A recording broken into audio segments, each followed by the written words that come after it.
Your executive presence is possibly the most critical aspect of your leadership for 2025. 90% of top performers exhibit high emotional intelligence, according to Forbes in 2024. And we know consistently that high IQ in team performance by up to 50%. Companies that have emotionally intelligent leaders report a 30% higher employee satisfaction, which maybe right now is not something that companies are caring about, that they really should, because replacing staff is expensive. And so unless you're looking to do cheap layoffs, and we know, sadly, that is a thing this year, make your staff unhappy, make them leave so we don't have to pay them is a thing. But unless that is your situation, and I really hope it's not, because it's just bad business in my opinion, you are going to have greater employee satisfaction and up to 20% greater productivity if you and your other leaders in your company are exhibiting high emotional intelligence. So my plea to you for 2025 is work on your emotional intelligence, because you might be surprised that you're not as emotionally intelligent as you think you are. So without further ado, let's dive into this episode on emotional intelligence and where you might be surprised you're not exhibiting emotional intelligence. Here we go.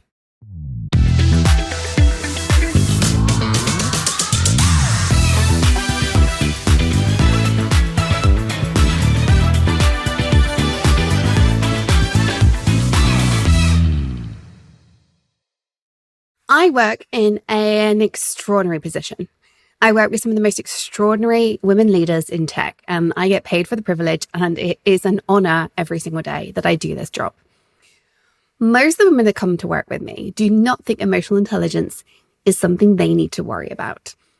As women, on average, massive generalization, but on average, we are more emotionally intelligent than our male peers. We exhibit this every day. But pretty much without fail, all my clients could do with some work on their emotional intelligence. There's maybe been one or two in all the years, and I'd include myself in this, where there wasn't some work that desperately needed doing on emotional intelligence to level up. But we think we're emotionally aware. I had one client recently, let's call her Sarah. She was a director of engineering.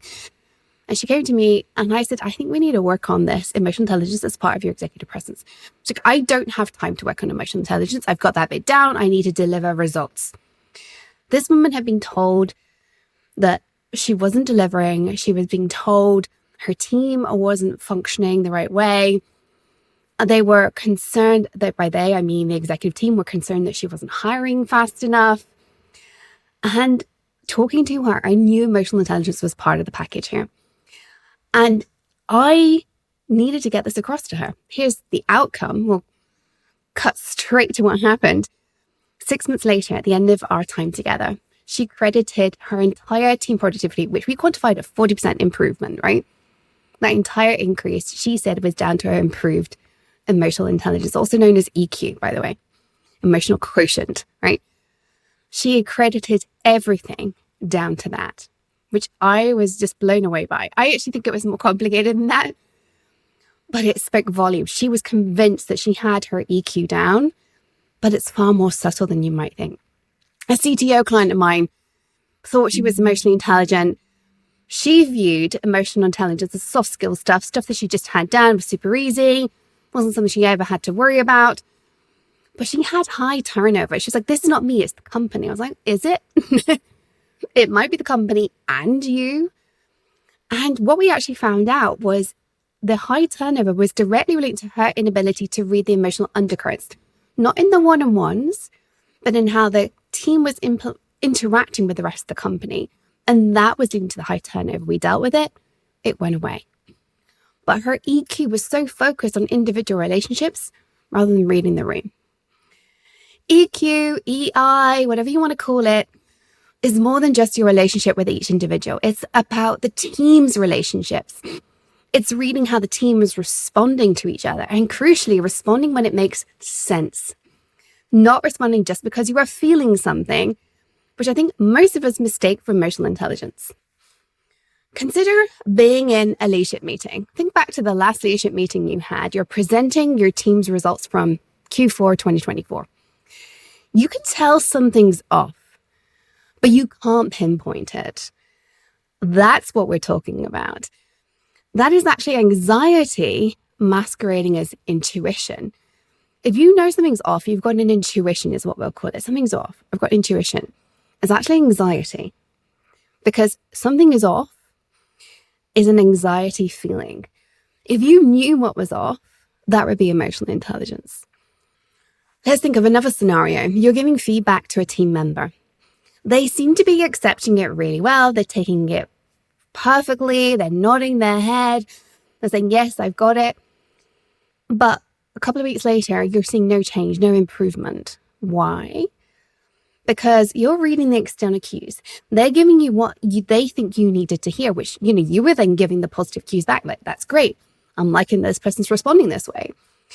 But you weren't understanding their true emotional state during the conversation. You weren't digging into what was causing them to behave that way in the first place. Emotional intelligence takes you deeper and deals with the underlying issues. A lot of the time, when I have somebody come to me and say, emotional intelligence isn't the issue, I know it's partly low confidence and ability. And so I want to talk about that today. Reading the room takes a level of confidence. It stops being about yourself. Most of us spend most of our time thinking about how we feel, about, is my idea being taken seriously? Should I speak up? What if somebody thinks I'm an idiot? Maybe my idea is terrible. Why are they not listening to me? I'm so frustrated. It's me focused. I focused. It's the human condition to do that. That's also a measure of low confidence, because all those narratives are an internal self-judgment of you and your reception in the room. Am I to be believed? Will people take me seriously? What happens if I speak up? That's a low confidence manifestation. When you have confidence, without being arrogant, confidence and arrogance are not the same thing. But when you have true confidence, you stop thinking about yourself. You start asking yourself, what do they need to hear for this point to get across? What do they need to hear? What's stopping them getting to where I am? Why are they not understanding what I'm saying? Like, where's their head at? Rather than being frustrated, but they're not understanding, they're stupid. You're like, okay, their head's somewhere else. Let's try and figure that out. And today, I want to dive into that. I want you to learn how to read the room. I want you to learn how to read other people better. I want you to learn how to treat yourself with love and respect so you don't have that low confidence. I want you to understand, what is the actual problem I'm facing? What do they think about this actual problem we're facing? What is the actual solution? What is really going on? To do all this, we need to talk about why you're feeling all those thoughts. So think about, again, go back to that last time you're in a leadership meeting. You're presenting something. What was the internal narrative going on? What were you telling yourself that was taking you away from, Jeff over there is not paying attention to me, I wonder why? Or Jeff is over there, maybe you were thinking to yourself, Jeff is not paying attention to me. For goodness sake, he should get off his phone. He should be paying attention to me. Or maybe you didn't even notice that Jeff wasn't paying attention to you. Maybe Sally was asking strange questions and you're thinking, does she not understand? Or you're thinking, I'm just doing a terrible job here. Rather than asking yourself, why doesn't Sally understand? Why is this not resonating with Sally? The solution is all about coaching yourself, or get a coach to do this with you. That will work faster. But coaching yourself through, why have you got these internal narratives? It is such a common misconception to think, I've read this room. But true emotional intelligence, very, very people actually demonstrate true emotional intelligence. So let's talk about a few things you can be trying. I like to take a three-pronged approach. I have a 3-layer framework for this. This is based on understanding the situation, self-regulation, and balanced empathy. So let's take an example. One of your direct reports misses a deadline. How do you feel? Are you thinking angry? That's not about their performance. It's your perfectionism put onto them. Are you upset that somebody doesn't respond to something quickly? I actually had this conversation just this week with a client. We're finally digging in with this client on her need to respond to things instantly. She feels that she has to get stuff off her plate. It comes in Slack, it comes in email, she pings it back straight away. And she's actually had some feedback that she's causing problems with her pinging back because she's actually not taking the time to fully understand the context. She got this feedback, which is an amazing piece of feedback. I applaud this boss for giving her this feedback. And it really hit home hard for her. She's like, I thought I was doing the right thing. So I was like, okay, we need to dig in here to like, why are you feeling you have to get it off your plate? And it's overwhelm. It's needing to show her value, but it's also overwhelmed. She doesn't want too much on her plate. But what it's meaning, she's doing her job less well. And then, interestingly, we've been working through for several months why she gets so angry when her team, and it's a quiet internal anger, she doesn't show it, but it's like a seething inside. It comes out in our coaching conversations. She's like just so frustrated. Her team don't respond fast enough. I was like, did you tell them you needed this in 5 minutes? Do they know they need to turn it around? If they were my client, I'd be telling them, don't do it straight away. Finish the thing you're doing and do it well, and then move on and figure out what is the next urgent priority. If yours isn't the urgent priority, it wouldn't get done for a while. And she was like, well, it's because if I was them, I'd want it quickly. I want things quickly, so I assume everybody should know that we all want things quickly. And I was like, is that the best thing for the business? No, it's not when we dig into it. To her, perfectionism was around responding quickly. She was judging herself that way, and she was judging everybody else that way. If they didn't respond instantaneously, they were failing. So I want you to really be thinking, how are you judging others? And then how are you judging yourself? Do you think you need to turn something around quickly? Do you think that if you don't speak up in a meeting that you're somehow failing? That I want you all speaking up a lot in meetings because most of us don't do it enough. But if you are one of these people who think, I have to speak up, that's a judgment. So what is going on? How are you judging other people? I often find looking at how you're judging other people is a great insight to how you judge yourself. If you get angry or frustrated at certain behaviors, you probably treat yourself that way too. Another one is micromanagement. So I think a lot of the time, micromanagement is very accidental, particularly when it comes to underperformance. So a client of mine a while back was working with a team that was chronically underperforming. She'd been brought in to deal with an underperforming team, hired me to do onboarding coaching with her, stay with me for a year. We do a lot of transition coaching in our company. It is the most important time to get coaching, in my opinion. She hired me to do this because she was taking on a new role. It was 2 levels up from her previous role. And she was dealing with turning around an underperforming team, and she had a tough deadline. So she came to me, and very quickly it became very clear that this team was chronic underperformance. There was a poor culture, a bad attitude, but also they didn't have focus. But as her coach, one of the things I noticed was her tendency to micromanage, to deal with the underperformance. She addressed this by saying, you should do this, get back to me. I want to see this tiny thing done. She would ask for this tiny, minute detail. She would go as far as like, let's have a look at your calendar, see how you're using your time. Rather than understanding why the team is underperforming. The reason for this was her own unaddressed imposter syndrome. She was feeling out of her depth. She was new to the company. She was new to the role. She knew the company's success rided on her turning this around quickly. If not, everybody was going to be laid off. And she had huge imposter syndrome around this. She did not have the confidence in herself and therefore didn't have confidence in her team. In my mind, if you want to turn around a team, you have to lead with trust. You have to lead with trust. That's the whole other episode. I think we talked about that before on the podcast. Leading with trust is beautiful. It will occasionally backfire, but far less than you think, but it will most of the time deliver far better results than lack of trust. When we have imposter syndrome, though, we start trusting everybody around us because we don't trust ourselves. And then we're more likely to micromanage. So the first thing I want you to be doing as you are working through this framework is, what is going on? What is the real issue? What is triggering you and what is unaddressed? If you don't know, come and have a chat with me. I do complimentary strategy sessions every month, only a few. But if you want to dig into this, come and have a chat with me. I would be delighted to help. The second layer in my framework is self-regulation.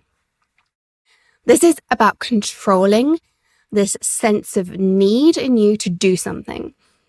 So instead of immediately responding to something urgent at 11 p.m. at night, ask yourself, do I need to? It's self-regulating your emotional response. It's going, do I need to? It's interrupting that low confidence emotion outcome. The anger, interrupt it. I don't need to take action on this. The fear of not, I don't need to take action on this. The being pissed off with people, I don't need to take action on this. Slow down is a really great first step to self-regulation. Self-regulation then requires us to work on how we're feeling. But if you can't stall yourself, if you can't slow down, you can't self-regulate. Self-regulation also requires us to look at our emotional state throughout the day. I'm going to come to that in a few minutes, actually. It is really about understanding how you're feeling and then controlling your response to a situation. If you're annoyed and angry, you don't show it unless it is genuinely going to help, which it very rarely does. And then the final piece of this framework is balancing empathy. Balanced empathy is when you give empathy, but you remain clear-headed. So it's very easy when somebody's in a painful situation, they're struggling, to what I call over-empathize.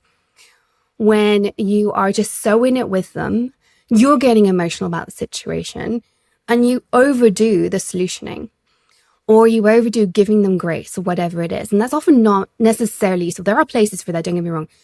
But balanced empathy is remaining calm because you've got self-regulation and then helping them find solutions. This is where I think as a leader, you should be coaching.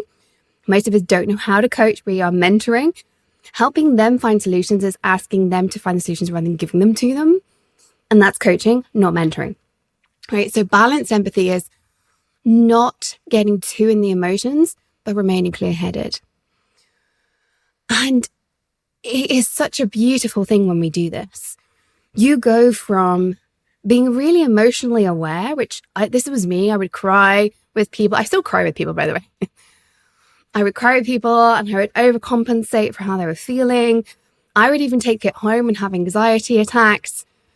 But when we actually develop these boundaries, we improve our leadership effectiveness with everybody. We're balancing the needs of everything and everybody. And also, we are better able to support that person in front of us right here, right now. As a coach, I deal with difficult topics on a daily basis. I had to learn very, very quickly to not lose sleep at night. And I've learned this actually made me better as a friend, as a wife, as a daughter, as a sister, because I don't take things with me. It doesn't mean I don't care. I do care deeply, but I don't own it in the same way. It's not mine to own. We all have our own worries. That's the bit I can work through. I can't deal with somebody else's worries for them, but I can hold space for them. The final thing I want to just touch on before we wrap up today is my framework for raising your self-awareness around emotional intelligence. I use this for self-regulation. It's a huge part of executive presence. It's notice, pause, reframe. My clients who are listening to this will just laugh. This is my signature framework. Almost every group training, I'm like, notice, pause, reframe. Are we noticing, pausing, reframing? So, for example, notice the first piece of any self-regulation, any up level in your emotional intelligence, any improvement in your executive presence requires you to notice the situation. A lot of the time, we don't realize that we're behaving in an unhelpful way in the moment. We might figure it out later, but we don't realize until too late. So the first thing is to train yourself to notice.